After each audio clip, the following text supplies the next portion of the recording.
Stream it first. Stream first, ask questions later. Yep. Stream it first, stream it now. Make sure we go live before we start. Hit that record button. That is important. Yes. Welcome everyone to the Media Boat podcast. Media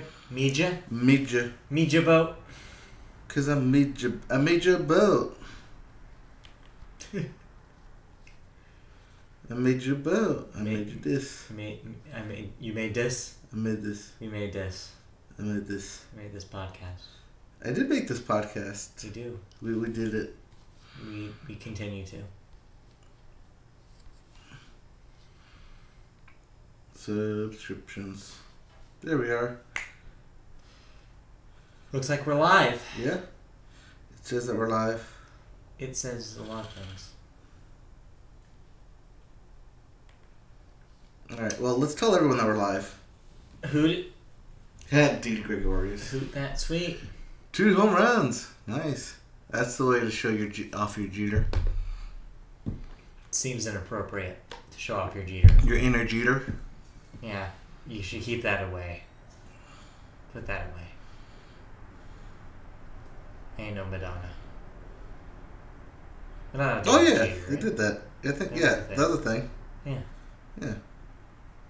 Brief as it was. Don't let anyone tell you that wasn't not a thing. Okay. I won't let anybody tell me.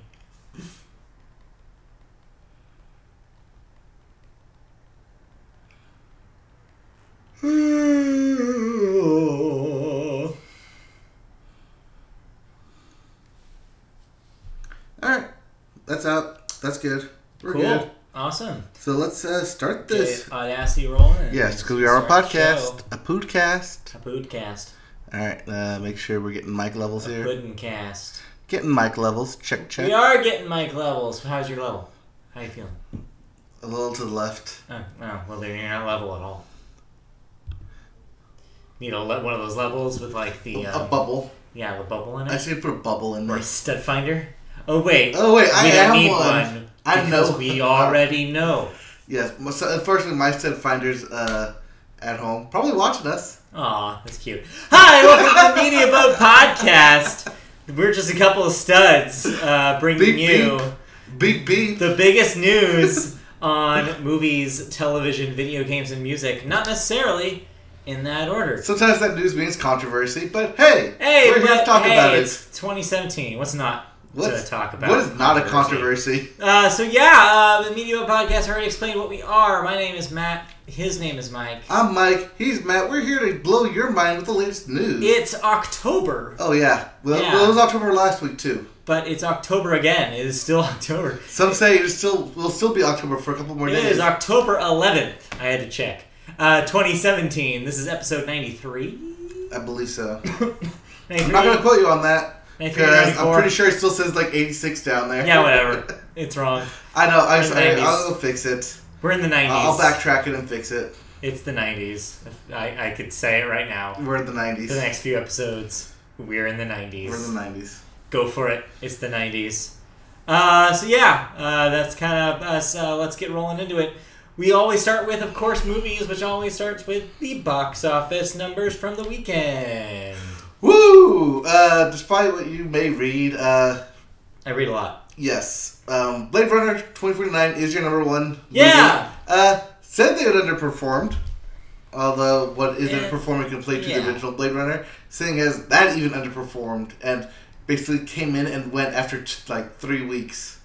So early Friday reports said that this thing was disappointing. That they were worried that this thing was going to be a big box office bomb. Well, what actually happened is, as you said, it came in first, but not by a huge margin. Also, not was by a big under take. studio expectations. Right, not by big take either, as it was number one with $32 million on a $150 million budget. So, needless to say, that is a mere fraction of how much that cost. But it's also a sequel to a movie that's 30 years old. Right, it's also a sequel to a cult classic movie. Even the original Blade Runner, when it came out, was considered a financial flop. It was not a blockbuster smash. Right. And neither is this. I think they maybe needed it to be, but that's not what this movie is. From what I understand about what that movie actually is as well, it's definitely not a big movie blockbuster thing. It's something else. Oh, is this where we're getting into it now? And this is, I think, is a good way to start talking about. You saw Blade Runner 2049. Yeah. So you saw this on Thursday night. How? What'd you think? So my screening came with showing the original Blade Runner right before. Right, you got a back-to-back first movie, second movie experience. So you got to see Blade Runner in a theatrical setting, and then you got to see this new one. Yes. The new one was in 3D. Everyone thought it wasn't in 3D. People are actually walking out because they were showing it in 3D. Wow, sad. Yeah. They're like, no one told us this in 3D. We didn't get 3D glasses. I'm walking out. Even though they came in and said, here are your 3D glasses. People were still walking out like, no, I didn't want to watch this in 3D. Which, it doesn't need it. I mean, that's fair. Yeah, it's fair. It's fair. Because if they weren't told ahead of time, how would they know? Right. But as soon as you get those glasses, you'd think. Yeah. The connection, some sort of neurons would be fired. No. Here's what happened, though. Because you watched the original Blade Runner, not in 3D, obviously. Right. Then they started showing the trailers. No. It wasn't until they got into Pacific Rim. Yeah. The new Pacific Rim trailer was a 3D trailer. Until everyone went, wait, is this supposed to be 3D? Yeah. No one has 3D glasses around me. Did I not get them? And they walked in. Yeah. With them. Then they walked in after that and said, here's your 3D glasses. As if somebody up top probably was like, hey, this is 3D, right? They don't have glasses, guys. And somebody had to run in. Yeah. Yeah, that's funny. Yeah. So while they were playing the new trailer for in my head, I imagined that person had the voice of the squeaky voice teen from The Simpsons, but I can't do it. Hey, so, guys! Basically, I think they need glasses. They need glasses, and they're just in a theater 11. No one told me. It's just my first day. Anyways, so so you saw again. What'd you think? So yeah. Well, first of all, you hadn't seen the first one before. Yeah, What did you think about the first Blade Runner, the original? Not what I thought. No, it's not what you think that movie's going to be. That was my experience. First time I saw it too. Yeah. I was like, this is not what I thought this was going to be. It's kind of an art film. It is. It's definitely an art film. Yeah. Which makes sense is where the sequel went. Exactly, and that's key. Yes, because I think that's blowing a lot of people's minds how close to the spirit of the original the sequel is. Right, which, I mean, people are completely split on this movie. Because on the one side, you have people who basically have a concept idea of what Blade Runner is, but have never seen it. Yeah. They just assume it's good because people always talk about how good it is. It is not but Star they've never Wars. seen it.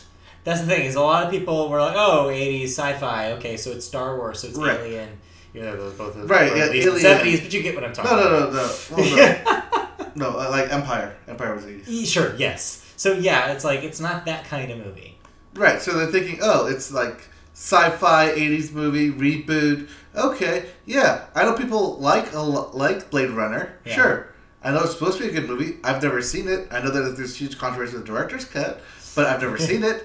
But I know it's a good movie. Or so people will tell me, but I've never seen it. And that's what I feel like most of the people who watch this movie have that mentality going into it. Because that's why it's getting such a low response. Except for the critics who are loving the crap out of it. Oh yeah, this is definitely an art house film. It's definitely for the critics. It definitely does the first one justice. Yeah. That being said, if you haven't seen the first one, do that because you might be a little bit lost getting right into this thing. So I got good news for you guys. Even though it's not a streaming service for a subscription price, so it's not on Netflix or Hulu for people who already have subscriptions. Right. You can get it as a rental on video on demand services such as your own cable box. Yep. And or Amazon has it for $3.99. So there are ways to obtain a copy, and I'm sure you can find it in DVD dustbins all over the world. But right now, if you're like me, the easiest way is to spend $4, rent it for a night, and check it out before you see the sequel. Because it seems like that having the context of what happened in the original, what the setting of the original was, and specifically, as you mentioned off the podcast, the things that they're talking about. Yeah. The very specific characters in this world, and like the setup and the ranking of the characters in this world, and who is what and why. Yeah, it was funny because there was an article in one of like the major papers saying how well, it was basically saying like, why is it okay for Harrison Ford to be old in this movie, but not for the other lady to not age in this movie? Yeah, and I'm like, that's literally the plot point. That's literally a plot point in this movie. It's kind of It's kind of like that's done on purpose. It's 100% done on purpose. Yeah, but anyways, my thoughts on this movie is that it is really good. Okay. I'm really glad Denis Villeneuve TV did this movie. As I wrote in my review, the only other director on MediaVotePodcast.com. Yes, the only other director I would have trusted with this movie to do it justice would be Alfonso Cuarón. Yeah, who also did City of Men, and it has a very similar vibe. Now, this guy, his last big deal was Arrival, right? Yes, Mr. Arrival. Yes, he did Arrival, which was Oscar nominated. He also did Prisoners, which I believe was also Oscar nominated for screenplay. Cool. So I also saw Prisoners, and I thought, wow, in theaters, and I thought that was a really good movie. I also saw Arrival, and I thought, wow, this is not what I thought this was. This guy knows what he's doing. Yes, because I remember doing my review of Arrival here, and be like, it's a totally mindfuck movie, but it does it in such a way that it doesn't fuck with your mind. And this is does this do that? Yes, this does that. Okay. Because the original one does that too, where the whole basically the whole dilemma is Deckard, aka Harrison Ford's character, a clone / robot / replicant or not? Yeah.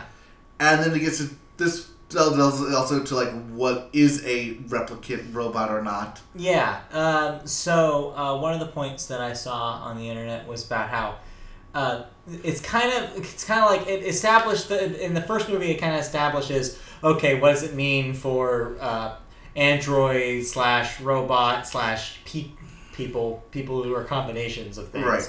What does it mean for them to exist in this world? Whereas this movie, 2049, kind of is the next step after that. Yeah. Which is like, well, now that we've established that they exist, yes, and that they're here to stay, how do they interact with society? Well, it's more than just how do they interact with society. It's more of what happens when the androids or replicants. You have to say replicants because I have no idea what they are. Right. Because there is no like biological breakdown of like, oh, here's how they're born. No, because it's not important. It's not important. Yeah. But it does become a huge plot point, which makes it important. Sure, but you know what I mean. Yes. Like the term is not. Right. The science of it is not what makes this interesting. Right, but in a sense, it also conveys what is and isn't. And it's very difficult to go in without spoiling everything. Yeah, this is where this kind of we have a problem here because in order for you to actually explain all this, you would have to spoil the movie. Right. So yeah, take our word for it here. Right, but you could go into this movie not knowing a whole lot about it, but still get a whole lot out of it because it looks fantastic. Good. The set pieces in it, the difference between California, Southern California, and Las Vegas are very unique, very good take on the future dystopian that it is, and it's very counteracting.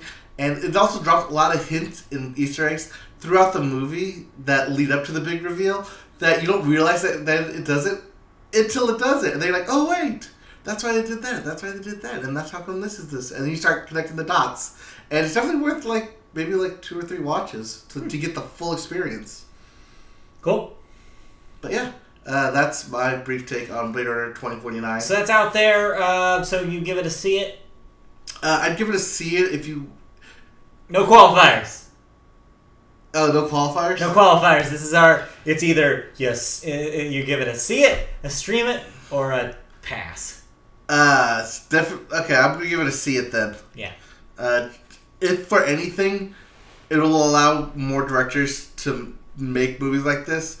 To not listen to studio critiques and make the movies that they want to make. Yeah. And make art house films that are still blockbuster in size. Sure. Or supposed blockbusters, because this obviously wasn't.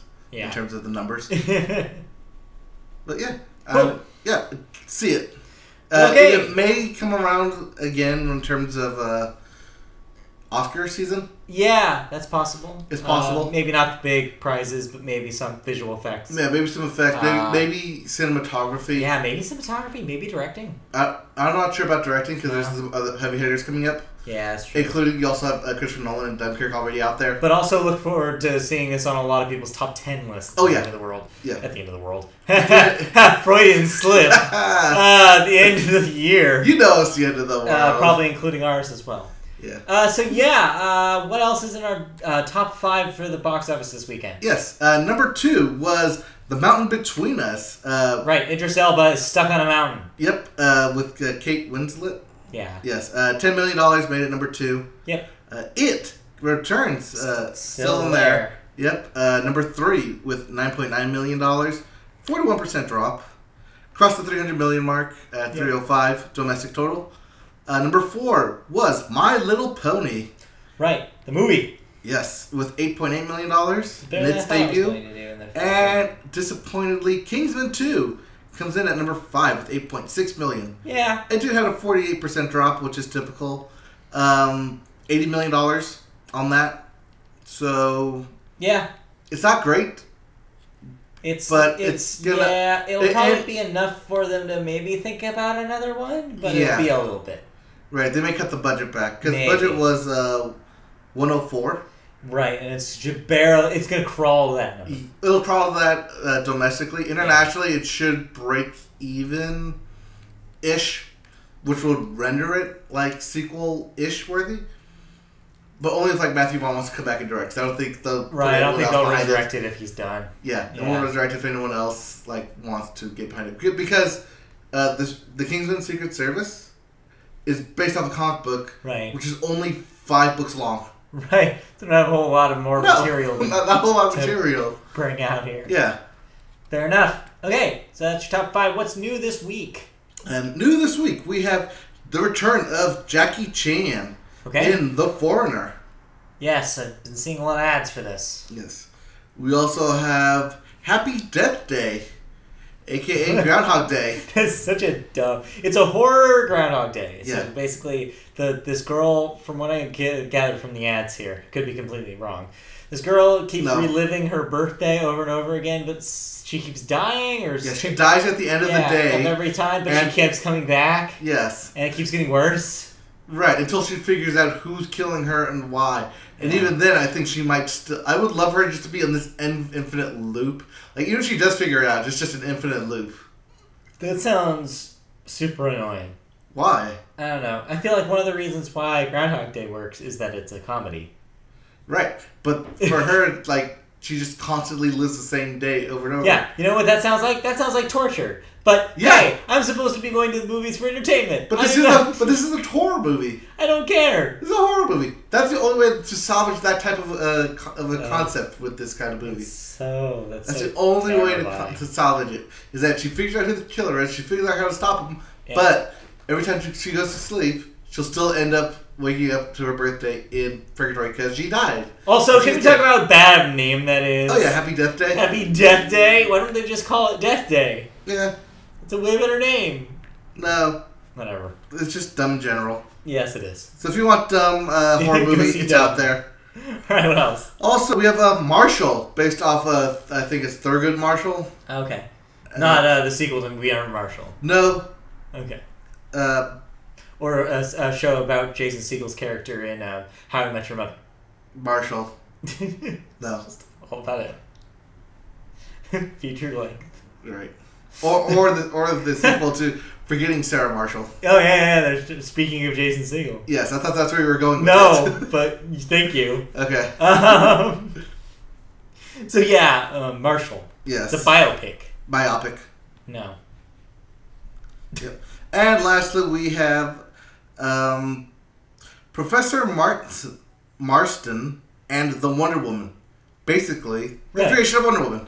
Right, yeah. So if you loved seeing Wonder Woman this past summer, and you want some more Wonder Woman, go get it on Blu-ray. Go get it on Blu-ray. If you were wondering about it. But yeah, this is actually the story of the creation of the character Wonder Woman, which is interesting because,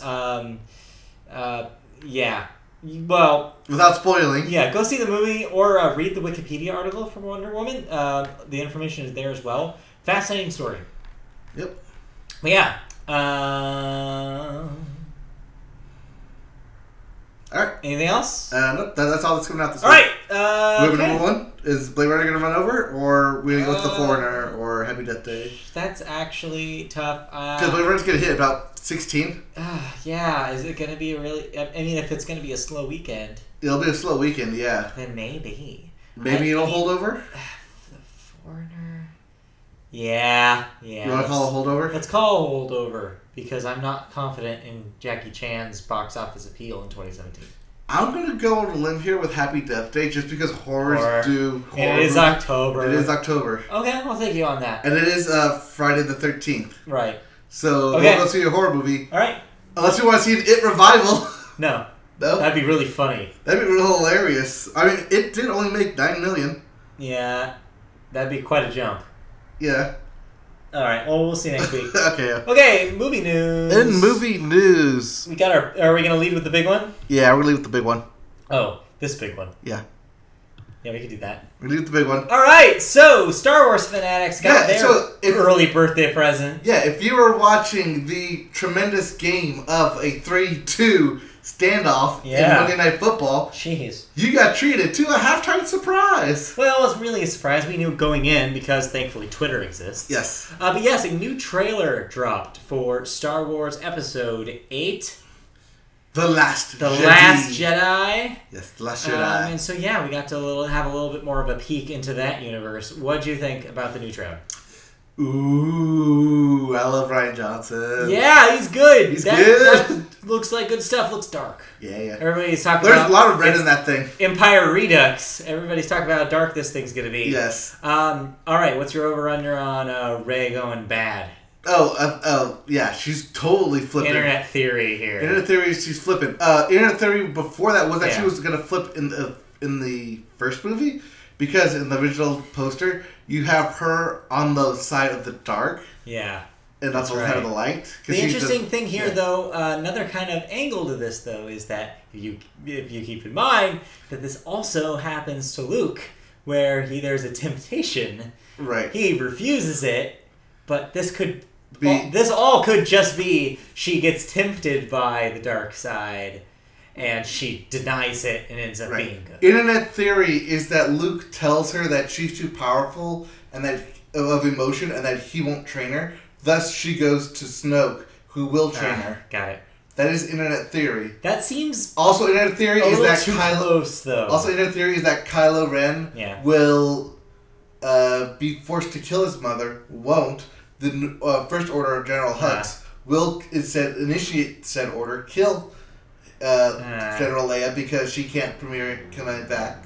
Right, they have to write her out. Right, they have to write her out somehow, and this will force Kylo Ren to abandon the First Order and go after Luke to finish his training. Yeah, I mean, I think that they're getting a little too far to the end game here. I think you're talking Episode 9 stuff right there. Oh, no, this is like end of Episode 8, gotta lead into Episode 9. I don't know. I don't think that they'll switch. I don't think they'll do a complete team switch. I don't think if Rey goes, Kylo will come back. There's got to be a balance to the Force. I think there needs to be a balance. I don't think there needs to be a balance. That's funny, but no. Yes. I think that a Rey Kylo team up would be interesting.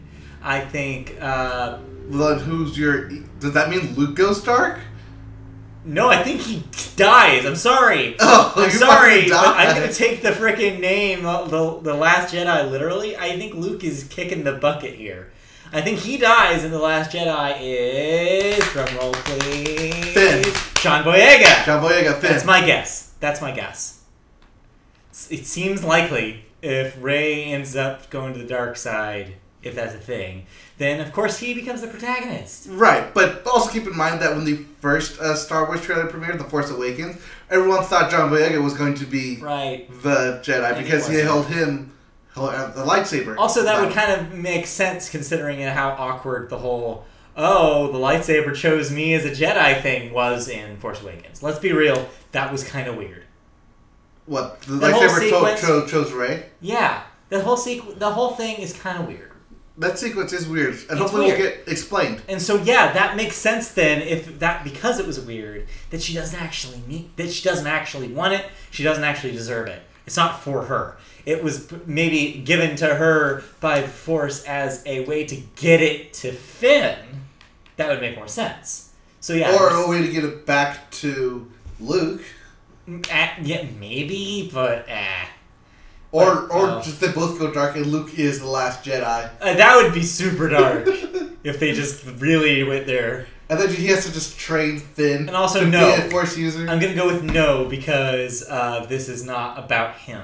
This is not about Finn? No, it's not about Luke. If they switch this to be about Luke again, I think that would be a big disservice to the fans because to be its own trilogy, I think they really need to pass the torch to the new characters. That's what happened last time. And that's, again, why I think Luke has to die here. Because... You're killing me, man! I'm sorry. Luke has to die. Killing my man! Because... Otherwise, it's a redux of just nostalgia of Star Wars. This is not supposed to be nostalgia Star Wars. You're right, because they have porgs now.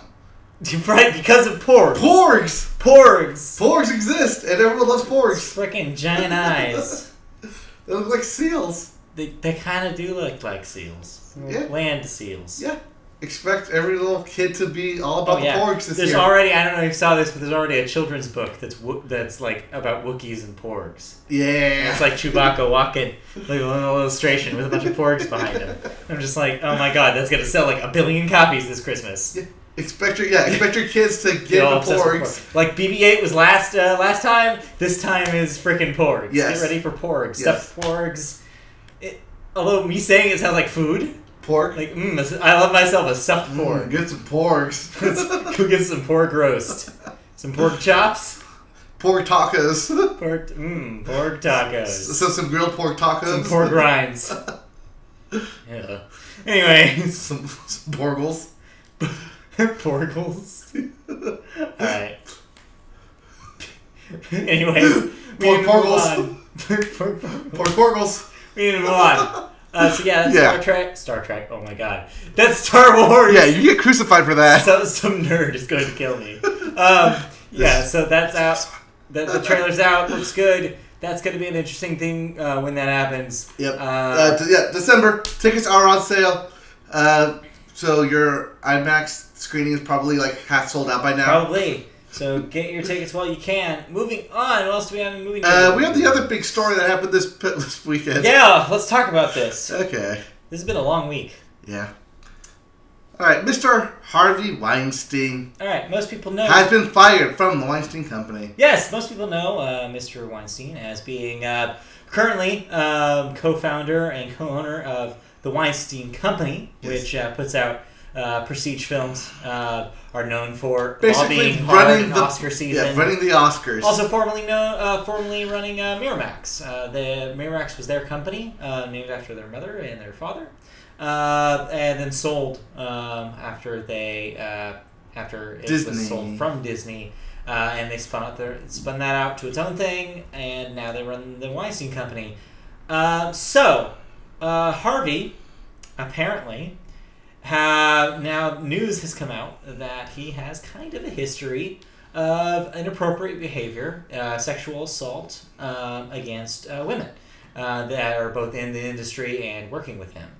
Apparently, multiple women, countless women at this point, have come out with their own stories about things Weinstein has done to them, in front of them, around them, said to them. He jacked off into a plant. Yeah, it's real terrible crap. I mean, go to just do some Google searches. You'll see some of these stories. Watch some late night news. It's pretty horrendous. What this guy's done. Apparently, it's not a big shocker to people in the business. It quickly came out that after the first shot off the bow, that this has been a long. A well-kept secret in Hollywood. Everybody's kind of known that he's a dirtbag and kind of a creep, and they've had to remain quiet about it because everybody knows, if you speak out about that kind of thing, there's a high chance that you're going to be blackballed in that industry. It's very, very tough. Which is different from being blacklisted, which is... No. something else. Something else. But yeah, it makes sense that these people, mostly women, but some not women, yes. Have come out and talked about that this. It's not surprising that it took them that long, right? Considering how much crap, how much of a shitstorm it would have been if they had. It's very difficult as a survivor of abuse, of a survival assault, to come out and talk about your thing. So the fact that anybody did, and then now we're having an open discussion about it, is good. And as you said at the top of the story, he got fired, ousted from the company he co-founded by his own brother because of all this. Well, let me rephrase that. Because it came out. Because let's be real, he's not being fired because of his sexual assault. He's being fired because people found out about his sexual assault. 100% everybody at that company knew. But hey, what you gonna do? It's Hollywood. So the other half of this, I don't know if you have this in your story, is that there's a chance that they might change the name of this studio. Did you see this? No. So but yeah, that makes sense. Makes sense, right? Because as soon as this came out, they were probably like, "Oh, this is a PR disaster for the Weinstein name." So what do you think they changed the name to? And kind of the lighter side of this name, of this news here. Create a player. Just create a player up. No, just create a player. Just create a player and entertainment. No, what? Seriously. They can't go back to Miramax. No, but I think they keep the W. Okay. I think they just call it W Entertainment. I think the hotel chain would probably have a problem with that. Just call it Win. Win? That's also a hotel chain. No, W-I-N. Oh, no. I don't think you could do that. Yeah, I don't know. What's the brother's name? Bob Bob Weinstein? I think so. So you just call Hey, Bobby! Bobby! Bobby Entertainment. No, that's bad too. I don't know, but we'll see if they change that. Did you have anything else to add here? Oh, yeah. Turns out not just Harvey Weinstein is a scumbag. Oh, yeah. They're all over the place. Yes. Coming out after this, Terry Crews. Yeah. Also came out on Twitter. To be fair here, we're not saying Terry Crews is a scumbag. We're saying Terry Crews also had a story to tell about a scumbag. Yeah. You want me to finish my sentence before you jump into me? Go ahead. Yes. Terry Crews came out saying that he was sexually harassed before he was famous by an unnamed Hollywood exec at a party. He would not name the Hollywood exec. Right. Probably for good reasons. Because, like I said. Yes. But also that, Terry Crews felt that he was emasculated because what are they going to say if they see this, 300-pound, bulked up black guy being on this small Jewish Hollywood exec? Right. Assuming he's Jewish, but you get the picture. Doesn't look good. I don't know who came with that, but sure. Yeah, you get the picture. Yes.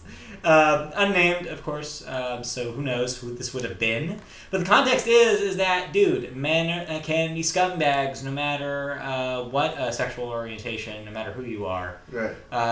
There are creeps out there. And also put Jeremy Piven's character in Entourage would have been fired multiple times. Oh, yeah, easily. Easily? Yeah. He is not an idol. I don't care what you guys think. God, no. He's not an idol. He is a culmination of several characters. Talking about going back to last week's talk about Rick and Morty and not idolizing main characters when they're obviously supposed to be terrible. Right. Same thing. Yeah. Same thing here. It's not. That's kind of the weird thing about this story. This whole story is that it's not surprising. It's not shocking that these people with power in Hollywood are terrible creeps. That's not surprising or shocking. We've known that for a long time. It's just, we need to cultivate a society where that is not a thing anymore. We need to kill that stereotype dead. Because it's not... It's not the 60s and 70s. And even if it was, that's the thing, is that did not make it okay then either. No. It's just that it happened, and it's still happening. Nothing's changed, and that's what sucks. Is that we need to be better than that. Oh, no, but we do have sexual harassment policies in place.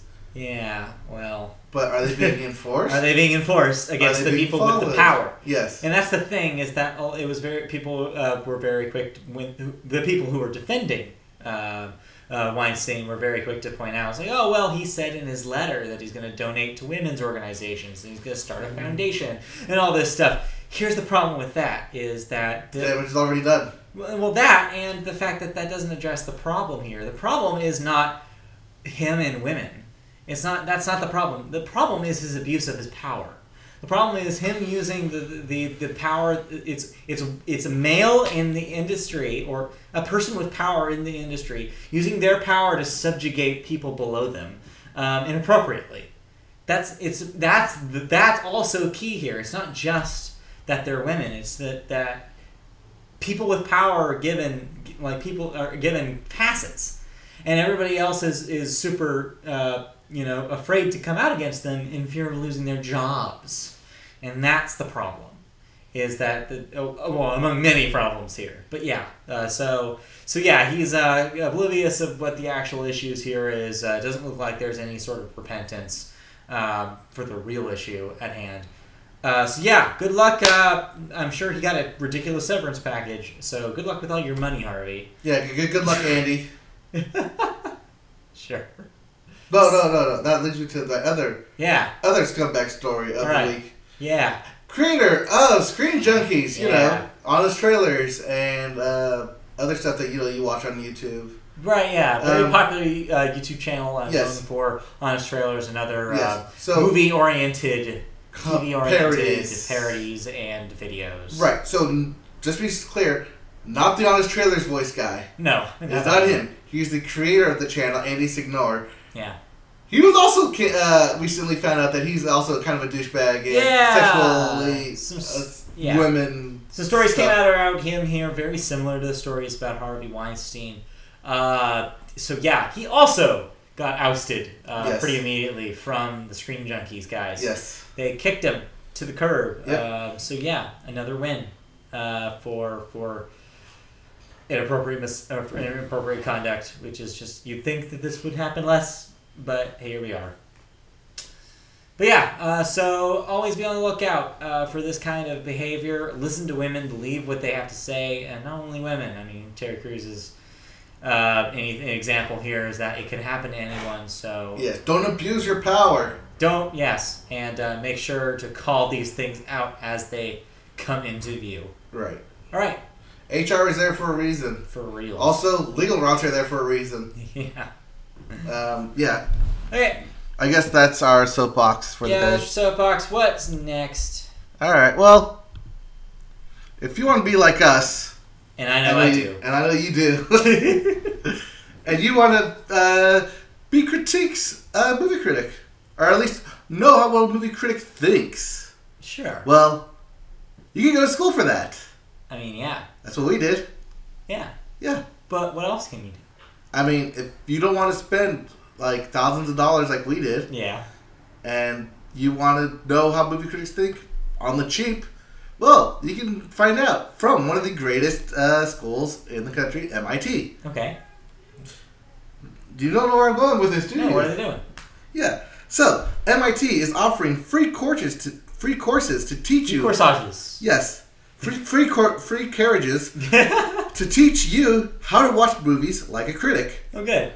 The Film Experience is a 23 lecture courses from MIT for free. Cool. Those lectures, their lectures, accompanying materials, and supplemental media are available from Film and Media Studios program, founding professor David Thorburn.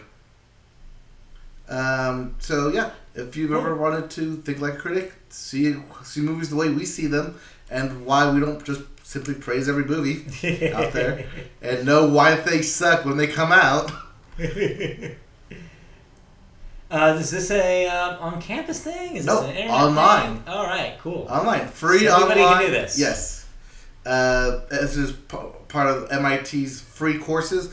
A couple years ago, they did I think it was calculus for free as well, or advanced mathematics for free. Neat. Yeah, this is just part of another one of their free courses that they're rolling out there for people. Cool. So go get an education. Yep. Education. Education. Me fail English. That's impossible. Yep. All right, and so we're gonna move on now. Okay. We did a whole lot of movies. Moving on to sports. Spurts. And mainly TV. But sports. Coming out in spurts. Yep. Wait. So, first off. Yeah. We must lay to rest and play the bagpipes as the U.S. men's soccer team does not qualify for next year's World Cup. Thank you for clarifying men's here. Yes. Because a lot of people heard this story and instantly went to, oh no, the U.S. soccer is not making it to the World Cup for the first time and blah, blah, blah. It's like, dude, the women's team has made it so many times. Yeah. They're making it so many times. It's like, it's not even, don't lump it all into one thing. This is the men's team we're talking specifically about. The men's team sucked this year. Right. They didn't make it. Which means our Secretary of Defense... Forgot about that. Mr. Howard. Yes, Secretary of Defense. Yes, the goalie. Yes. Yes. Nicknamed so after, I think it was 8 years ago. Yeah. He made like a couple epic saves. Yeah. Yeah. Sorry, Secretary of Defense. It's hilarious. Pretty good. Yeah, he's out. Yeah, the whole team.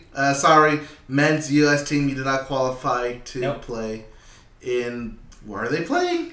I don't know. Somewhere. Not here.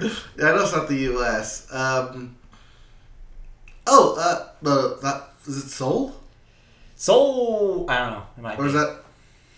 Is it Seoul, Korea? I don't know. But we don't have time to think about it. Maybe. Yeah, I don't have time to think about it. Other news. The NFL is still continuing to kneel, and people are making a big deal about this, including the vice president. Yeah, in one of the most fabricated things ever. We're not going to go too deep into this. Just know that he was there, and he tweeted that he left in a huff. Even though it seemed like it was a planned thing, and the president was in on it, and so was the press corps. Whatever. It's not important. But anyways, just know that people are still kneeling in solidarity, and that's a good thing for the most part. We already kind of talked this to death in the last few weeks. But yeah, as long as people remember what this is for, police brutality and racial injustice, then I'm all for it. So just keep that in mind. But the NFL owners are kind of iffing on this. So there will be an owners... No, they haven't met yet. They will be meeting. Yes. The NFL owners will be meeting this upcoming week to discuss kneeling and the national anthem. Yeah. But there will be a 33rd party represented. Okay. I'd say that because there are 32 teams in the NFL. Right. There will be a 33rd party represented. As the NFL Players Association will also be present at the owners' meeting. First time that they will be present at any owners' meeting. This is smart, because my worry immediately when I read that the owners were all going to meet... Yeah. Freaking owners are millionaires, and they're all white. This is, I think... Majority are all white. Yes. And so it's like, this seems like a little bit of a problem, like, especially the stuff that they're talking about here. Is any of the owners actually going to care enough about what's actually being debated here? Right, even though you have seen Jerry Jones, who's probably the richest one out there, right, kneeling with his team. Yeah, but why, and when, and there's a lot of context here about what that meant. But so yeah, having somebody representing the players is important here, because I think they'd have a slightly different perspective, and they'd have the players' rights in mind first, as opposed to the teams. So this will be an interesting... teams and the financial gain that they'll miss or gain out of it or whatever. Interesting to see what happens there, but my worst fears are ignited here. I don't think it's going to go well. Well, the NFL Players Association is represented, I believe, still by Ray Lewis.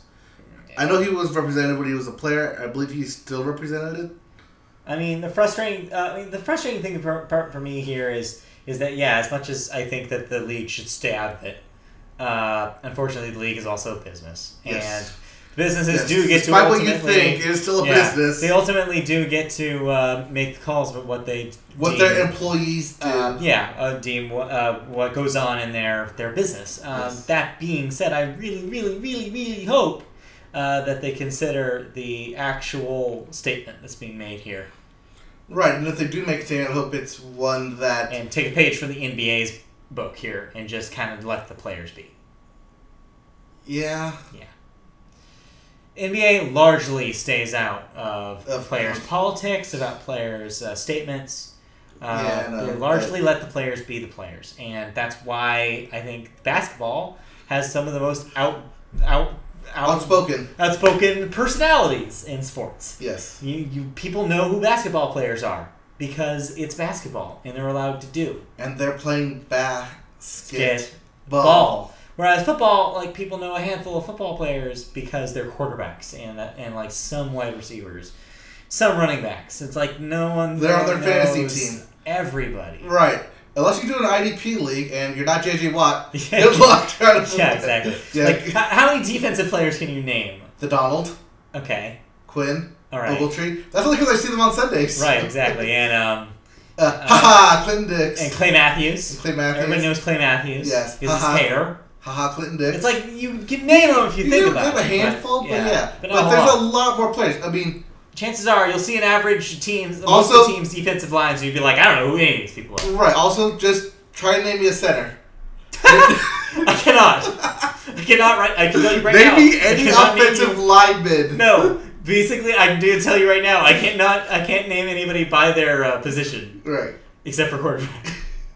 Right. So the skill players. Because they don't take up half the field there. Right. Not even, no. Technically, they take, half the field. Because 11, 6, 5, whatever. So, There's a lot more people out there. There are a lot more players that people don't know about. They're also speaking out. They're not big names. Right. So it's a good thing NFLPA is getting involved in this. I'm glad they're represented, but we'll see how it goes. Right. And last bit of news in sports here. I was trying to bite some time here. Right. But thank you for biting my time. Uh-huh. The Dodgers have moved on in MLB play. Okay. They'll be taking on the winner of Cubs versus Nationals. They're going into Game 5, playing tomorrow. We don't know the score of that yet. Hopefully Cubs. That we get a blue-on-blue series. Yeah. Otherwise, there'll be Nationals. It'll be a red-on-blue series. A Washington versus LA type thing. Right. But that's in the NL. In the American League. In this game we're watching right now. No, the American League, we have the Houston Astros. Right, yes. Moving on. That happened. Matt, your Astros are moving on. Yeah! Somehow. No, they're decent. They're good. Yeah. Yeah, they'll be taking on the New York Yankees. Looks like it. I'm saying that with confidence because unless something bottom of the ninth, they're up 3, so yeah, probably. Well, yeah, but, a home run puts this thing within 1. Right. So we'll see. Yeah. I mean, it's 1-2 right now. I kind of wait for this last pitch to get over with. Right, yeah. But, yeah. Well, while we're waiting for that, we can talk about real briefly. So, if you caught us last night, we played a little bit more Madden as we jumped into the owner mode and something that we called the Ramily. We're taking the Rams through the franchise owner mode. I've done some thinking, and I don't know if it's an entertaining enough thing to keep going on. Okay. So I don't know if that'll be a series. We'll see kind of come next Tuesday what we feel like. If we choose not to continue Ramily, we'll probably move back into the show and play some baseball. So we'll have to think of some sort of dumb thing to do with that game. Because I think we need a hook for these things. Yeah. Because otherwise it's kind of just us playing a sports game, and that's not as entertaining. Right. The franchise was funny because it was the franchise. We need to do something similar with baseball, I think. Yeah. And looks like we got some chat going on. Yes. Chris is chiming in on sports. Okay.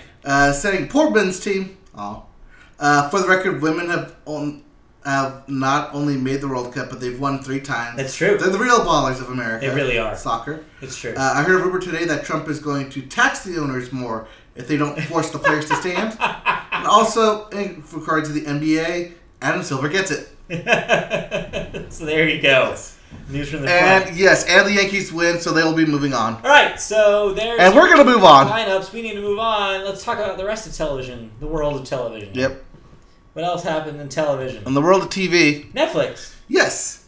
For those of you paying Netflix and not mooching off your friends. Yeah, guess what? Get ready to open up your wallet. Yep.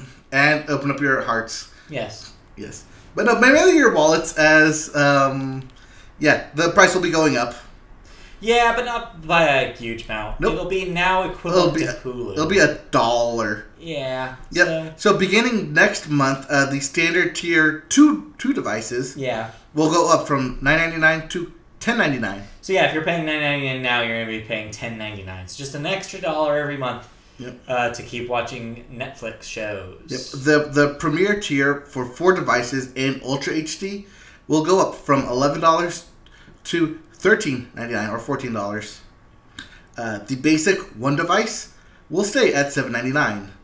The last time they did a bump was back in 2015 when it went up from $8.99 to the $9.99.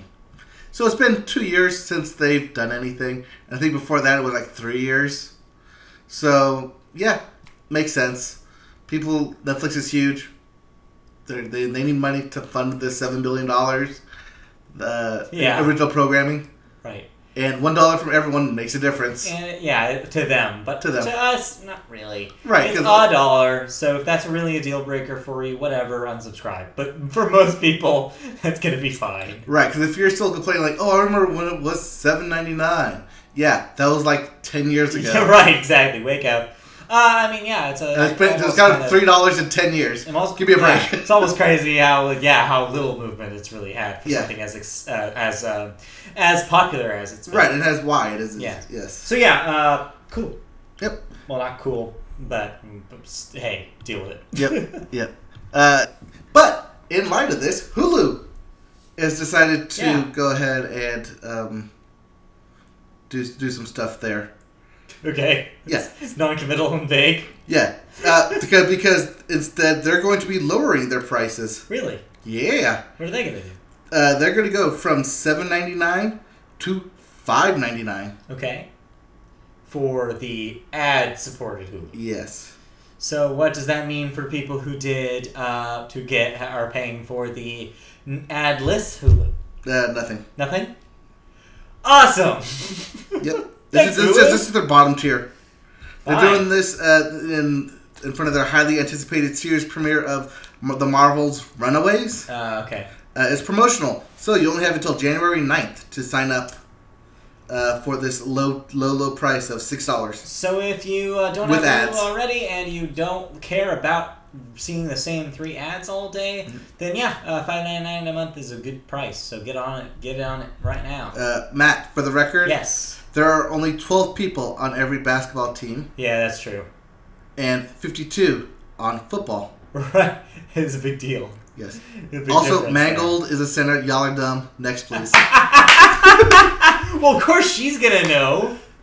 Like, she's not a normal person. Right. She's way into sports. I know. I mean, the only last center I know of was Jeff Saturday. That's because he was Peyton Manning's center. All right. And also his name is Jeff Saturday. Yeah, he's Saturday. Also, Michael Orr from The Blind Side. Oh, is he a center? No, he's a tackle. Okay. So that still doesn't answer the question. Okay, but yes, the people who, are way into football, they could probably name center. Yep. Also, apparently, coming back to Hulu, apparently Marvel's Runaways is getting good buzz coming off of New York Comic Con. Okay. Which was this past weekend. So the opposite of frickin' I was getting flipped off there. The opposite of Inhumans. Yeah. It's gotten good buzz instead of bad buzz. Yep. All right, and moving on. All right. Speaking of Inhumans and Fox. Yeah. Fox is being sued. Oh, boy. For $30 million. Okay, why? For featuring Muhammad Ali in a promotional spot. Okay. For the Super Bowl. They used him as the centerpiece in an advertisement right before the start of the Super Bowl. Like recently or like 20 years ago? No, this past year. Okay. Yeah. The spot references Ali as the greatest before turning attention to NFL legends and saying the greatest. Right. The Muhammad Ali estate asserts that it is false endorsement under the Lanham Act and violation of Illinois' Right of Publicity Act. Fox never requested or received MAE's the estate's permission to use Ali's identity or to imply his endorsement in connection with the services offered by Fox, including its broadcast of the Super Bowl. That's legalese for basically saying Fox used footage of Muhammad Ali without asking his estate. Right. They they did shoot new footage implying it was Muhammad Ali, but they showed actual footage that supposedly they owned.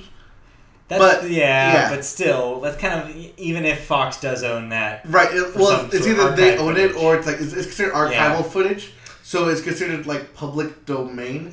But it's not because it's a part of the Ali estate. Right. Even if they do, it's still... right. That's what they're going to argue, that it's considered public domain. That's what they're going to argue. Archival sports footage. To be fair, it is still a person's likeness. Right. And that's where I think the estate has some ground. Correct. And that's where they're going to go with it. Fair enough. Jeff Saturday is Bay. Yep. And that brings us to the crazy news. Going back to what you said of Rick and Morty. So we talked about a little bit about Rick and Morty and its fandom last week. I mean, I kind of moved on from the fandom stuff. I was mostly talking about the actual show and how I felt like it kind of lost what it was. But what I briefly had brought up and was brought to light this week is that their fans, the big fan, like the fan base, especially the internet-based fan base for Rick and Morty, let's just say that they don't exactly have... They show their true colors. Yeah, they don't exactly have the idea of tact and sanity, apparently. Yep. So, as fans of the show know, and fans of internet culture know, the show, the first episode of this season 3... Yeah, season 3 premiere. Referenced a sauce that McDonald's had released and limited release during the release of Mulan in 1998. Yes. As part of a co-sponsoring deal with Disney for chicken nuggets. I don't know how to pronounce it correctly. Szechuan. Sure, let's go with that. Yes, I didn't know how to write it, so I put down Mulan sauce. Mulan sauce. Let's call it Mulan sauce for the sake of my sanity here. Yes. They made a passing joke about how Rick wanted some sauce and some Mulan sauce. They didn't have it. And so, because it only existed as a promotional in 1998. And McDonald's was a good sport about this and sent creator Justin Roiland a whole jug of it. Basically saying, here's the sauce, thank you for talking about us, essentially. Well, fans got into their ideas like, well, what if we get McDonald's to bring it back? Hey, if they can get it, why can't we? It's like, the fans want it. Let's demand it. And McDonald's, again, out of complete good faith, announced that on October 7th, they were going to give away free sauce, Mulan sauce, at specific locations for a limited time. Limited in sort, like... they were given one box, and that was it. They were given very limited amounts of this stuff. It was not going to be a huge promotion. But they did encourage fans to show up at locations and participate. If you haven't seen this, any internet videos about people going crazy in McDonald's, demanding Szechuan sauce, demanding Mulan sauce, that's what it was.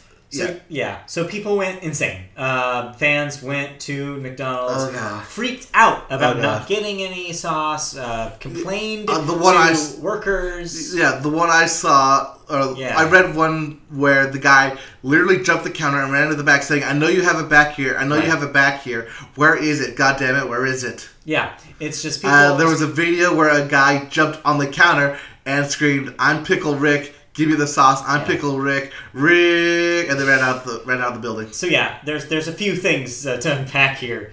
First of all, you say what you will about McDonald's. Yes, they're a giant corporation. I get that, and they haven't always done smart things in the past. But they were doing this completely as a goodwill gesture for fans of a television show. Yes. They were full disclosure with the fans. They said there weren't going to be a whole lot of this sauce. And fans knew that this was not going to be something that would be easily accepted. Also, employees knew this was going to happen because when they showed up to work, there were literally lines out the door waiting for them to open. So McDonald's did most of the things in their power to prevent chaos from happening.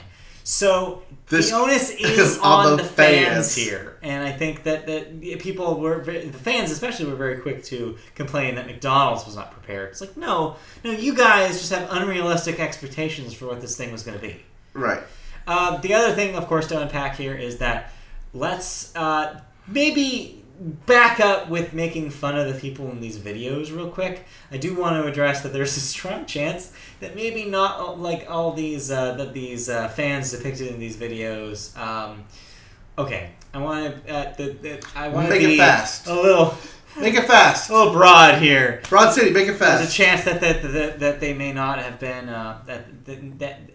It doesn't seem like a thing that somebody maybe that was 100% there would do. I think there's a strong chance that some of the people in these videos may have some issues with their mental health, and I don't think it's maybe fair to make fun of them, as a lot of people kind of jumped to. I think we need to think about this as this fan base is involving a lot of people who may not exactly have the social learning, the socialization to approach this in the best manner. So let's not also make fun of what we saw as, oh, that's just all the fans are like this. So yeah, which also, then the third thing here is that, yeah, this is kind of, even if that's the case, if that, I know. Even if that's the case, we still do need to talk about toxic fandoms on the internet. And let's just leave it at that. Yeah. Fandoms can get very toxic. We saw this before with Bronies. We're seeing this now heavily with Rick and Morty. I'm sure that we saw it even in the 90s with Pokemon. People went crazy for Pokemon. Please, if you like something on the internet, please be civil about it. If you like something in real life, please also be civil about it. If you are engaging in something that is supposed to be for fans and that is a thing that you like, be reasonable. Be respectful to the people that are working at those locations, the people who are literally their jobs to be there and serve you a thing. Be respectful to them within your ability, of course. Something. Everyone be decent human beings. Please, let's move on. Please. All right, anyway. Let's move on. Yes. Now that you're off your soapbox there. Cancel the renewals. All right. The Bold Type gets 2 seasons. Cool. But they're getting a new showrunner. Okay. In terms of Amanda Lasher, who did Sweet Vicious. All right. I think that was over at MTV. Next, we have Odd Mom Out, canceled after 3 seasons on Bravo. Sure. Star on Fox gets it's currently in its 2nd season. Will extend its episode count from 13 episodes to 18 episodes, so you get more Star out of it. Sure. Raven's Home, which is on Disney. I assume it's about Raven Simone. That's so Raven. Yes. Gets a 2nd season. And Ransom gets a 2nd season on CBS. You may remember that this was unofficially canceled because they didn't say we're not going to renew you. But they just basically left it in limbo and everyone assumed it got canceled. Right. Nope. Going to get a 2nd season. All right. Apparently they found a slot for it. Also, Mr. Mercedes gets a 2nd season to air in 2018 on Audience Network. Don't ask me what channel that's on. That is. Also, and lastly, Survivor's Remorse gets a 4th season. It gets canceled after 4 seasons on Starz. Okay. And for the people who left us, we have Ralphie May, comedian, winner of Last Comics Standing. Right. 46. Yeah. He was the big guy. He went up against that fan. Right. Did you see what it was? No. The cause of death? No, I didn't see the cause of death. Okay. I assume stuff. I mean, he was very obese. Yes. That was his shtick. That was his joke. Yeah. I don't know what the reason was. I don't know if it's related to his weight, but... Right, I assume it is. Yeah. Next, we have Bob Schiller, age 98, TV writer for I Love Lucy and All in the Family. Okay. And lastly, we have Bunny Sigler, age 76, songwriter and record producer for The Roots and Patti LaBelle. Okay. All right. I'm gonna let's go to music because music is such a downer that I don't want to end on it. That's fair. That's 100% fair. So let's get right to the box office then. Box office? You mean Billboard? Billboard. The box office of music. Yes. The box office of music. That's what they call it, right? Yes. All right, your Billboard Top 100 Singles. Your number 1 single in the country is still Bodak Yellow, Money Moves by Cardi B. Number 2 is Rockstar, Post Malone featuring 21 Savage. Number 3, moving up this week, Mi Gente by J Balvin and Willie William, which is a great name, featuring Beyonce. Number 4, 1-800-273-8255, Logic featuring Alessia Cara and Khalid. And number 5, Look What You Made Me Do, almost out of the top 5. We're almost budging it out. We're just going to keep nudging it. Yep, just pushing it. Your top 200 albums. Your number 1 album debuting at number 1 this week, Now, by Shania Twain. Wow, Shania Twain. With the number 1 album. Nice. Number 2, Greatest Hits by Tom Petty and the Heartbreakers because of course Petty. Of his death. Moved up in the charts. People listened to a lot of Tom Petty this week. Yes. Tell Me You Love Me, Demi Lovato at number 3, which I've listened to. That thing's alright. Actually, I didn't. That's the thing. By the way, we were running so long last week, I did not actually have time to talk about the music I had listened to. Okay. So I'll be brief because one of them is also in this chart. Right. So yeah, Tell Me You Love Me. It's all right. That thing's okay. It's a good R&B turn for Demi Lovato. There's some solid tracks in there. Check that out. Right. Number 4, The Bigger Artist by A Boogie with the Hoodie. Sure. I never read any of those words in my life before just now. And number 5, and Younger Now by Miley Cyrus, which I also listened to, and that is a steaming pile of crap. Avoid at all costs. Moving on. Wait, so all of it sounds like Malibu? Yeah. Like, I think I told you off the podcast, but there is a song on that where it's a duet with Dolly Parton. But for some reason, and Miley Cyrus is literally Dolly Parton's goddaughter. Yes. And close friend for a long time. And she has moved Dolly's voice so back in the mix in this song that you can barely hear her. Even on like the classic Dolly runs, you can hear her doing them. But you can't but they're just so faint compared to Miley. It's such an interesting contrast to the duet that Kesha has on her album, Rainbow, this year, which is so much better. Yeah. And so it's weird to have both those exist in 2017. So it's bad. Don't listen to it. I guess try the Demi Lovato album instead. Weird, you would say that. I know. 2017 is a weird year. Yeah. And going off of the Tom Petty resurgence, this past weekend on SNL. Right. The cold open was Jason Aldean coming out and singing Won't Back Down, which is one of Tom Petty's greatest hits. Saying it as a dual meaning to not only remember Tom Petty, because he did pass away last week. Right. We did mention that, but also as a statement to the shooting in Las Vegas. Yeah. Yeah, because you were wondering why he's... I was wondering why... Yeah, you were confused as hell. I was very, very confused, but it made sense. Yeah. Alright, so moving on to the depressing stuff that is in music. Alright. So, first depressing news we have is that it's getting hot in here for Nelly. It's a little too hot, and yeah, he made some poor choices. Yes. So, Nelly has been arrested for rapé. Yes. Sure. He has been, yes. Yeah, lawyers say that Nelly is the victim of completely fabricated allegations. ... Nelly is prepared to pursue exactly what a lawyer would say. All legal avenues to redress any damages caused by this clearly false allegations. Again, this is what a lawyer in defense of Nelly is saying. Yes. To make that 100% clear. Nelly was recently on tour with country band Florida Georgia Line. Yeah. He's no longer on tour. Because they're great stand-up gentlemen, too. Anyways. Yeah. You got something to say there? Anyways. It's not great. It's not a great look for Nelly. I know we love our Hot in Here, and we love that song as kind of a novelty piece. Yes. But, yeah, if this is true, that's lousy. And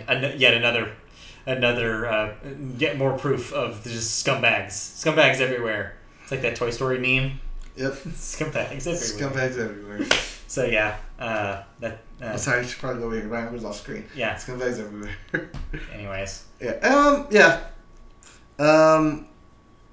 Let's go with something a little bit on the lighter side of the news before we lighter side of music. I say this is the lighter side because we're going to delve into some dark stuff later. I bet.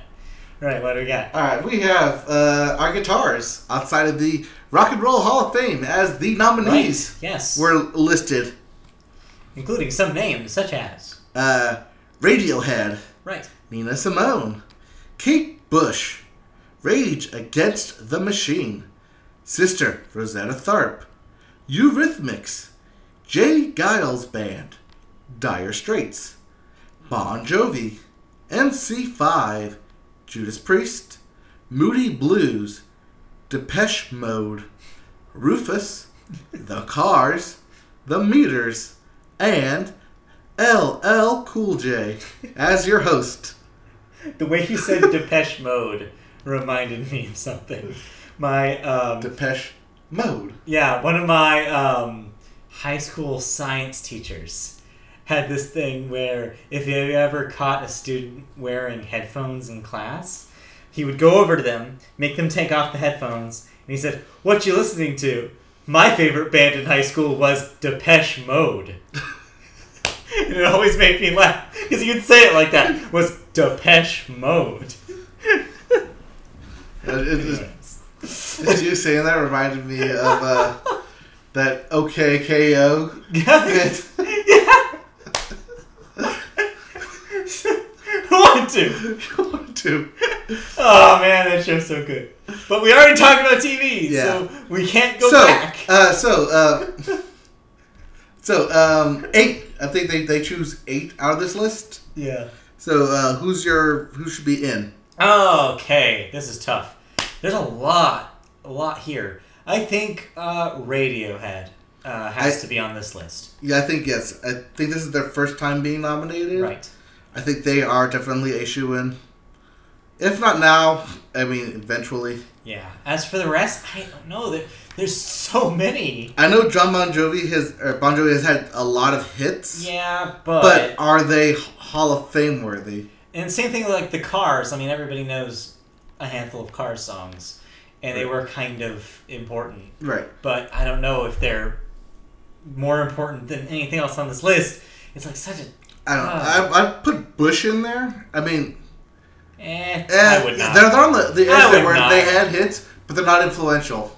Glycerine. And come down and... Got a machine head. I hate that song, I love Machine Head. Ugh. Machine Head. Got a machine head. Anyway. It's not machine, it's machine. Machine. And it's glycerine. Yes. Maybe Judas Priest? That's the odd. That's an odd one. The problem is that they're all they all should have been in this thing a long time ago. And to put them in the now seems kind of like an afterthought. Yeah, I know. Yeah. So yeah, I think any 8 is basically what I'm saying here is any 8 they pick is probably fine. Right. I'm okay with it. Any 8 that they choose here. All right, we're going with any 8. Any 8. The any 8. Any 8. The any 8. My any 8. Yeah. All right. What else? All right. Let's go back to some depressing songs. Always. Yep. So, there was a recent expose on Guantanamo Bay. Yeah. And everyone knew this existed, but no one knew what exactly they listened to in terms of music that tortured people. Yes, music used as torture. Yes. So there's a recent book either coming out or that came out, and there was an interview done about what exactly this kind of songs they listened to. Right. And we got a list. Yes, we do. We have a list. Songs include The Real Slim Shady by Eminem. Yep. Mm-hmm. Take Your Best Shot by Dope. Okay. Christina Aguilera's Dirty. Uh-huh. Yep. Mm-hmm. Babylon by David Gray. Okay. Saturday Night Fever by the Bee Gees.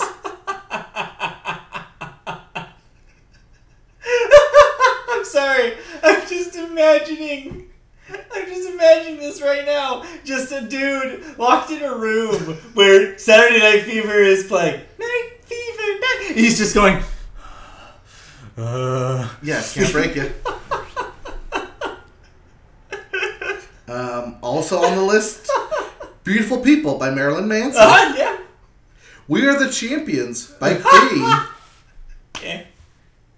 The Meow Mix theme. All right. And the Crew de Creme, the one that tops them all. All right. I Love You, the Barney theme song.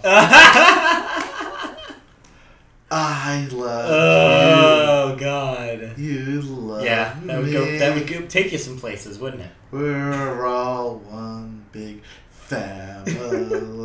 You would definitely have some dark thoughts. With a great big that. Yeah. All right. Okay. We're not trying to torture our listeners here. No. But that list exists. Those are on the list. There are, of course, a couple more songs. Some of these make 100%. It seems like a recurring theme here is repetition. Yes. I think that any song that's going to repeat itself a lot is going to be really helpful in a torture scenario. Because especially, another recurring theme here is high-pitched voices. Could also do that as well. I think, it's not just, I wouldn't read this as these songs are bad, thus they're torture. I would more read this as they're literally probably got scientists in and said, what would drive somebody nuts if they had to hear it over and over again? And they, drive somebody's nuts. And so, they make sense from their song construction. They're not necessarily bad songs. I'm not here to say that We Are the Champions by Queen is a bad song. That is objectively incorrect. But that makes sense that it could potentially be used in a torture scenario. Not that torture is good. I definitely do not think that is a good thing. Right. Not that we would ever use these songs on someone. I would use some other stuff. That's dumb. Torture is dumb. Also, close Guantanamo Bay already, please. Okay, Harold and/or Kumar. Put White Castle instead. It's basically torture. Yeah. On your ass. Stomach. Yes. On your asshole. On your asshole. All right. And lastly, in terrible, terrible music news, that is Kodak Black. He's a rapper. Yeah. He's been indicted by a South Carolina grand jury on charges of first-degree criminal sexual conduct stemming from a November incident in Florence County, wherein he assaulted a teenage girl at a hotel after his concert at the Treasure City nightclub. Why are you drawing all this out? I don't know. He had just announced dates for his Project Baby Tour. Which would have began in October 21st in California. Now, probably not going to happen. All right, can we just call season finale for Men? Can we just end Men now? Can we just restart it because clearly it's going nowhere. The show is crap now. I just don't want to watch it anymore. Can we just end Men? So just pull the plug on Men. Reboot. I believe CBS already did that. Yeah, I want a reboot of Men where we all come back better. We're not crappy anymore. Let's reboot Men. The brand has been tarnished. Branded Men. Yeah, Men the brand. I'm over it. God, but seriously, if we have to report on more of these, and I know we will, it's just endlessly frustrating. All right, want to know what's endlessly frustrating? What? Not getting what you want. This is also true. Yes, that happens, and to be our next story.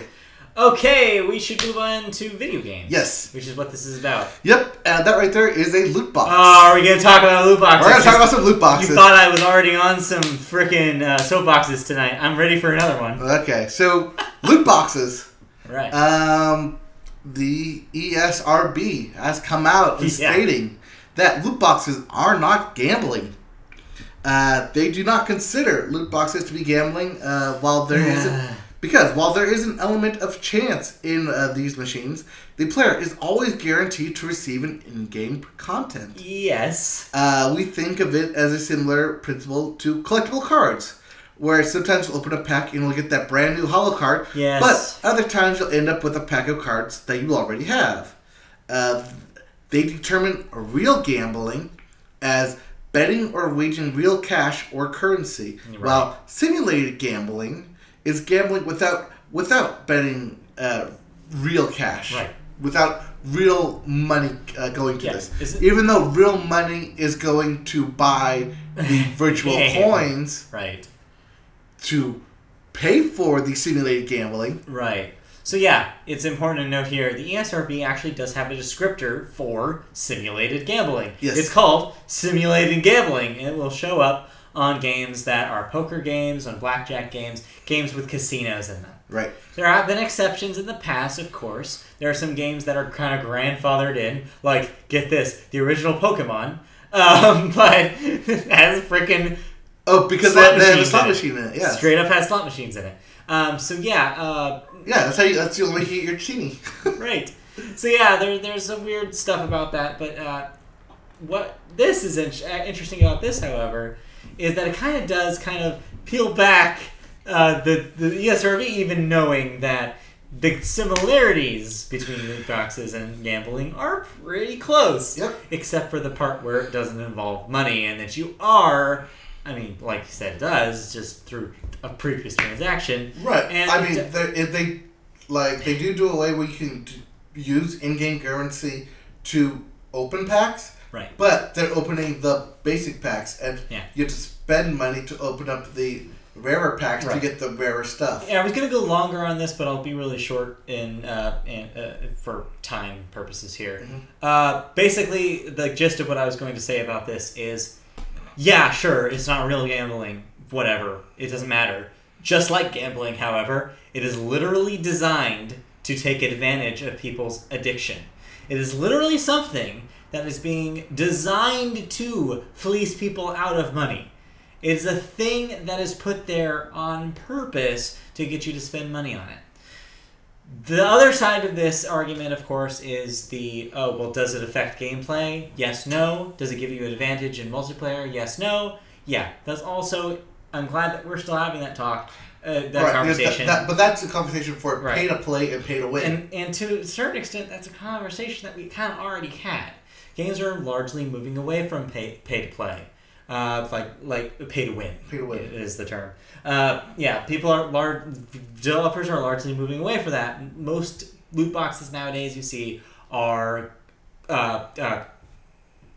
like clothing and like, I forget, there's a word, but they're cosmetics. Thank you. They're cosmetics, which are not going to make you have an advantage here.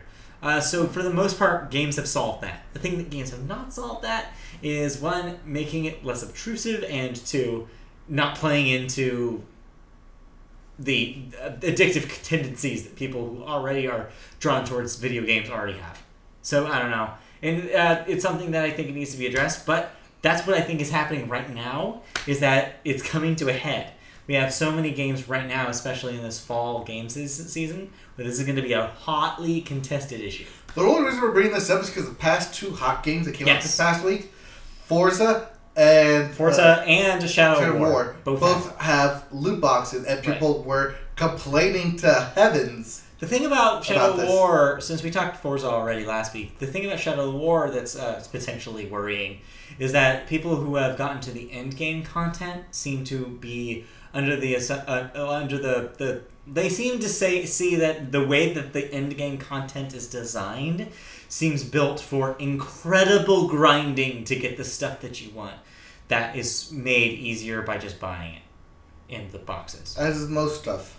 Right, but that's the kind of thing, is that the developers need to make it that it's a completely optional thing and not something that is essentially required to not spend 1 billion hours on your game to finish it. The idea is that the quote real ending is behind a gigantic grinding wall that it would take you an unbelievable amount of time to get past. That's the argument being made. Yes. That the developers, if they really wanted to treat the microtransaction as a separate thing. Are you saying that just because I'm playing the game? Yes. Okay. Yeah, I'm trying not to be spoilery here. Yes. Too late. We spoiled it yesterday or Monday. Fair enough. But yeah. Yeah, yesterday. That was yesterday. That's Tuesday. It's been a long week. You didn't even know what day it was yesterday. No, what? I had to tell you it was Tuesday yesterday. Yeah. It was great. But yeah, So yeah, long story short, developers get better at this. No, you had to tell me it was Monday. It was Monday. No, I had to tell you Tuesday was Tuesday. You thought Tuesday was Monday. Oh, maybe. Whatever. So yeah, anyways. Developers, get on your crap. People, keep making a big deal out of this because it sucks, and you're right to complain about it. And maybe things will change. All right. More complaints. Right. And aimed at video games. All right. That is Wolfenstein. Yeah. Yeah. Going around killing Nazis. That's my kind of game. Yeah. People are upset about that game. Why? Because you're going around killing Nazis. And why is this a bad thing? Because... Oh, right, because it's 2017 and half the population has lost their brain cells. Yeah. and not so many words, yes. But the Wolfenstein's, the official Twitter account, new trailer came out this past week with the hashtag No More Nazis. Right. And posted Not My America with a short trailer for the upcoming Wolfenstein game. Right, which I watched this. Yes. It's good. Wolfenstein looks good or the trailer looks good? Both. Okay. Yeah, so the trailer had a short message, Make America Nazi-free again. This is no surprise since the franchise, which has been around for over 20 years, has been all about killing Nazis in the alternate universe where Hitler wins and America is controlled by the Nazis. Right, yeah, that's what Wolfenstein has always been about. Yes. People are currently up in arms about that game. Saying that they are attacking our political beliefs. Their political beliefs, not ours. I'm not looking myself in. Yeah, I was going to say. What? Yes. But yeah, it's... Well, that's what they're saying. Like, you're attacking us. This argument also came up recently in the new Far Cry video game that was released. Right. About, like, sensationalist white supremacists. Yeah. Yeah, it's not looking good when the political discourse has really gotten to the point where, oh, this thing is talking about how Nazis are bad. I don't know how I feel about this. Are you kidding me? We fought an entire war about how Nazis were bad, confirmed that they were bad, won the war, and ended Nazis. You know what they should do?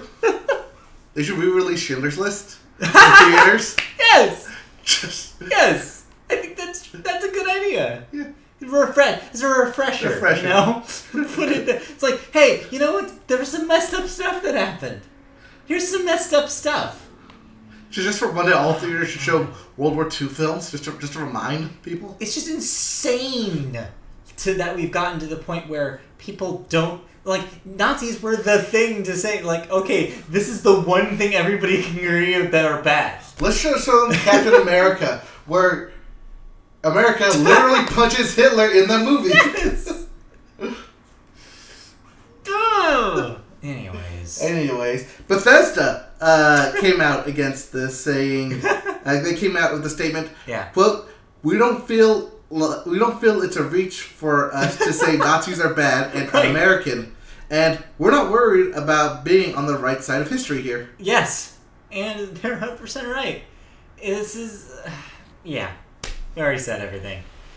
That game looks good. I'm excited to play it. I played a lot of the one before this, the New Order. This one looks awesome, and I'm excited to play more Wolfenstein. Okay. So, cool. Yep. Yeah, I guess that's... Yeah, Nazis... Yeah, I mean, the other thing about this is that we've been killing Nazis, like... They're kind of all video games. Yeah. And, like, now you're going to get up in arms about it? Back when every shooter was a World War II shooter, it was all shooting Nazis. In fact, in Call of Duty World War II, which will be out in a month from now, guess what? You're going to be shooting Nazis in that. I hate to tell you. It's World War II. That's literally what we were doing. Anyways. Moving on. Please. I was going to name this podcast Matt Gets Riled Up. Matt Gets Riled Up. This week's exceptionally bad, but yes. Oh, we can be a little bit more riled up now. Oh boy. What now? The SNES Classic. Yeah. That thing still exists. 1. That thing still exists. 2. That thing is selling records. In the 4 days that it was in Japan, it sold 368,000 units. Yeah. For comparison, the NES Classic, the one right before it, sold 262,000 units in the same 4 days. Meanwhile, here in the U.S., some Amazon customers still haven't received it. Yeah. Amazon still hasn't shipped some of their pre-orders, despite the console being released on September 29th. Yeah. Running theory, the conspiracy theory, but that's probably also true, is that Amazon's keeping them a bunch of them for what they call treasure trucks, which are these ice cream truck-esque pop-up things. Well, they'll take like a food truck-ass truck to a location, open up for a short time, and basically make announcements. Buy stuff here! And you would actually have to go physically, walk to this truck, and buy stuff from the treasure truck.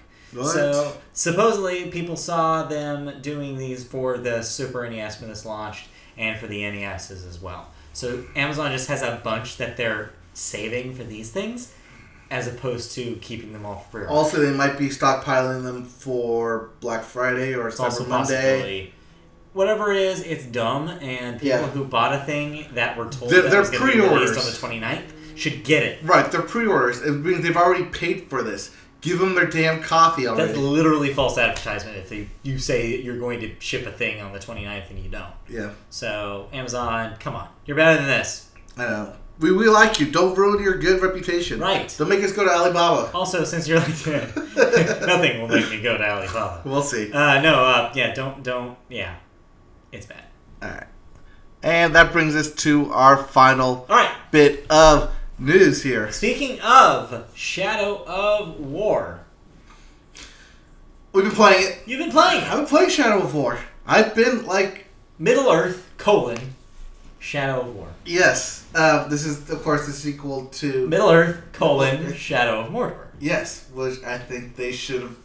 I still think they should have called it Shadow of War. No. Yes. I agree with you. It's a bad name. Yes. I still can't come up with a better name, though.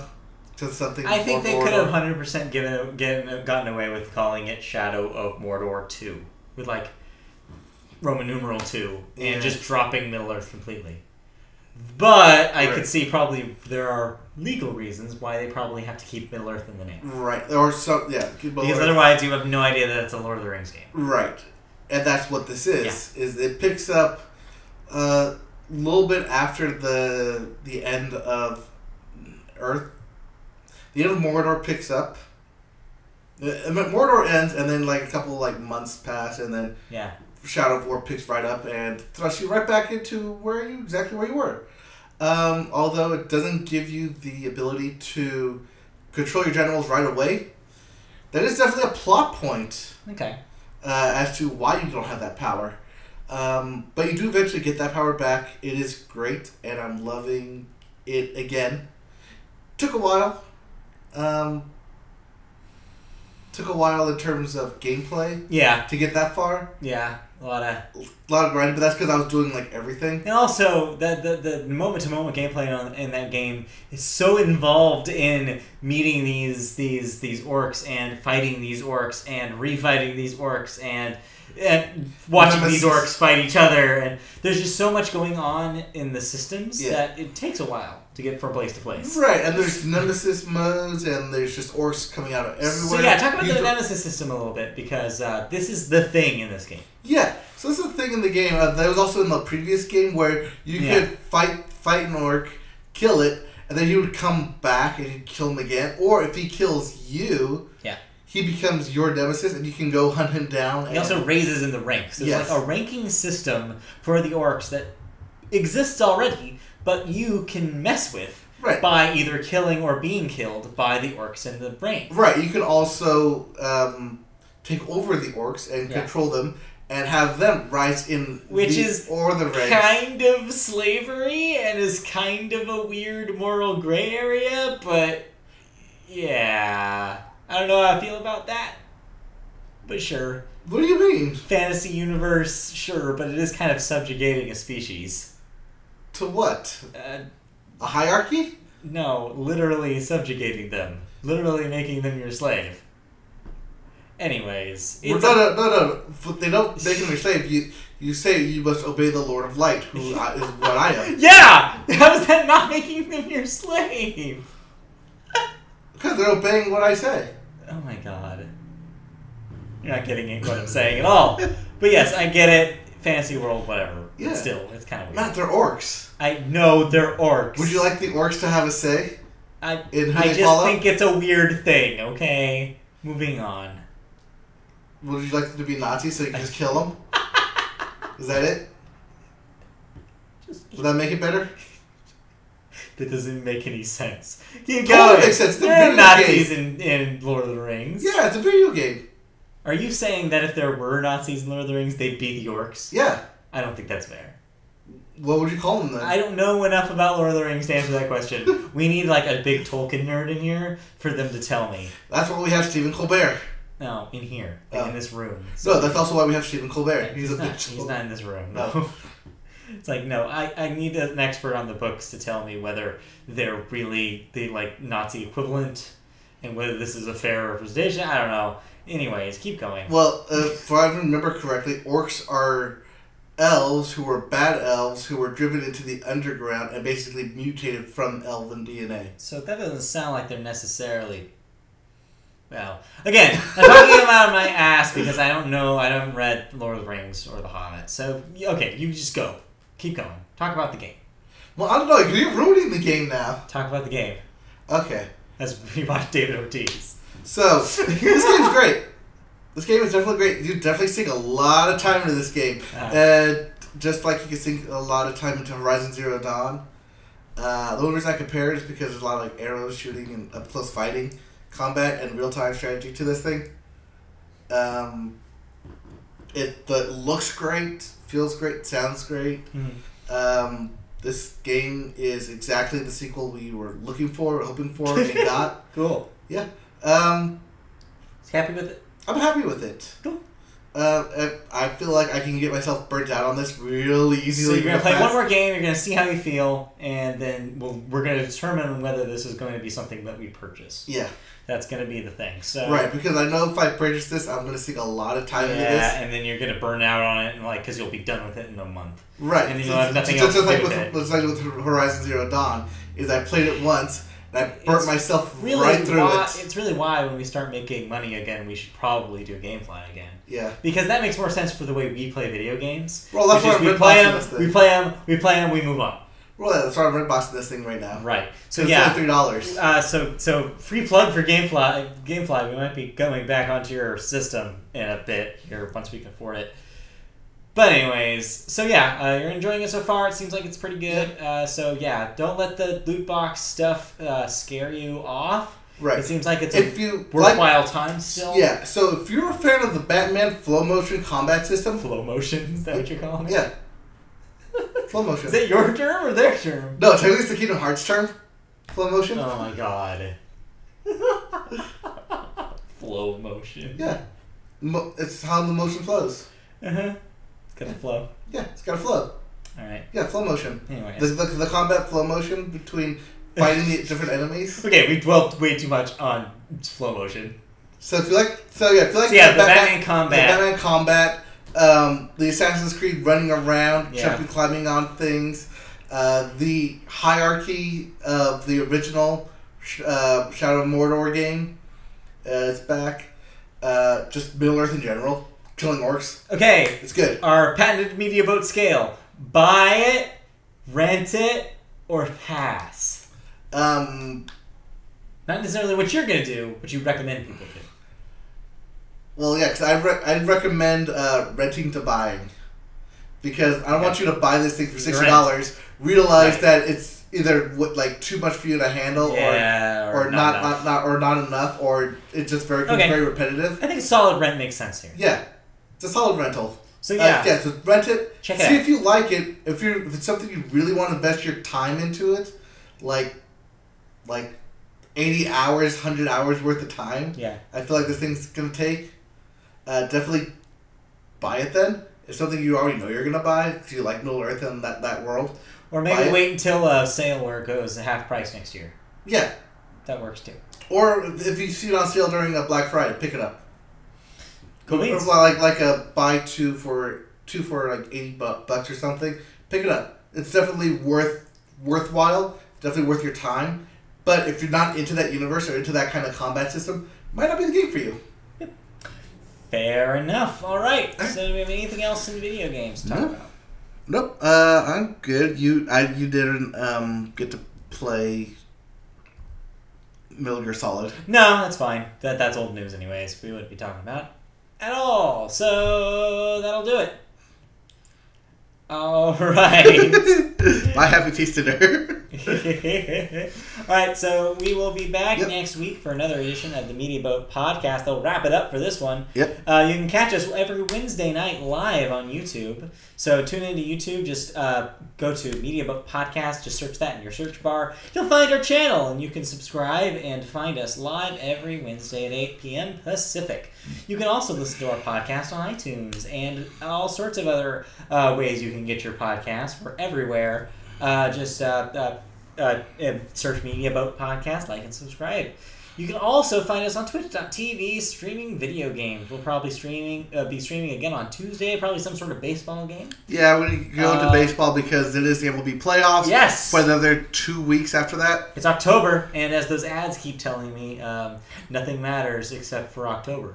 Yes. So, so check that out. Don't mean a thing if you ain't got that swing. Exactly. Or that ring, or that bling. Or all of the above.